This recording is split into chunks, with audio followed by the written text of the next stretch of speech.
Il est désormais évident que votre réussite universitaire repose sur votre aptitude à bien gérer votre temps pour suivre vos cours, vos activités et vos engagements quotidiens. Pour y parvenir, vous devez suivre 3 étapes essentielles. Tout d'abord, évaluer les attentes de votre environnement universitaire dans lequel vous évoluerez, déterminer vos priorités et organiser votre travail de manière séquentielle. Cliquez sur chaque étape pour en savoir plus. Pour évaluer les attentes de votre environnement universitaire, vous devez comprendre les normes et les attentes de l'université elle-même, y compris les attentes en matière de fréquentation des cours, les délais de remise des travaux et les politiques institutionnelles. Les enseignants peuvent avoir des attentes spécifiques en matière de participation en classe, de qualité de travail et de participation à des projets de recherche. Il est également important de prendre en compte les attentes des autres étudiants en matière de collaboration, d'engagement dans des activités parascolaires et d'interaction sociale.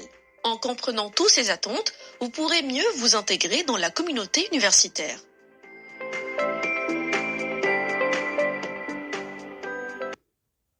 Pour bien s'organiser, il est important de choisir les tâches à effectuer en fonction de leur niveau de priorité. L'utilisation de la grille d'Eisenhower, un outil de gestion du temps populaire et efficace dans le monde entier, peut vous aider dans cette démarche. Cette grille vous permet de classer vos tâches en fonction de leur degré d'urgence et d'importance, en utilisant 2 axes distincts. Les tâches urgentes sont celles qui requièrent une attention immédiate car elles ont une échéance précise ou supposée proche, et les tâches importantes sont celles qui ont un impact significatif sur l'accomplissement de vos objectifs à long terme. On obtient ainsi la matrice suivante. Cadran 1, les tâches urgentes et importantes.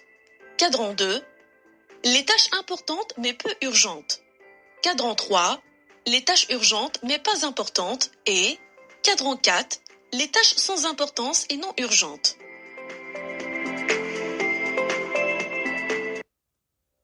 Qu'il s'agisse d'un travail en présentiel ou à distance, il est primordial de cerner les différentes tâches à faire.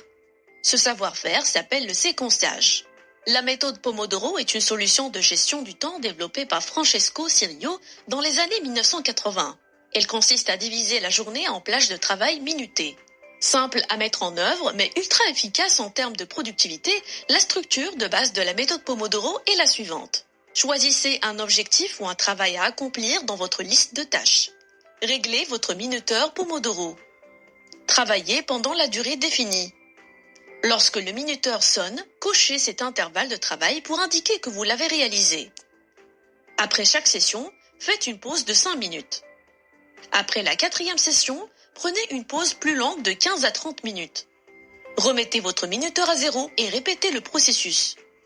La méthode Pomodoro peut être adaptée pour une gestion personnalisée du temps, y compris pour travailler en groupe, ce qui peut améliorer la productivité et permettre d'atteindre les objectifs fixés.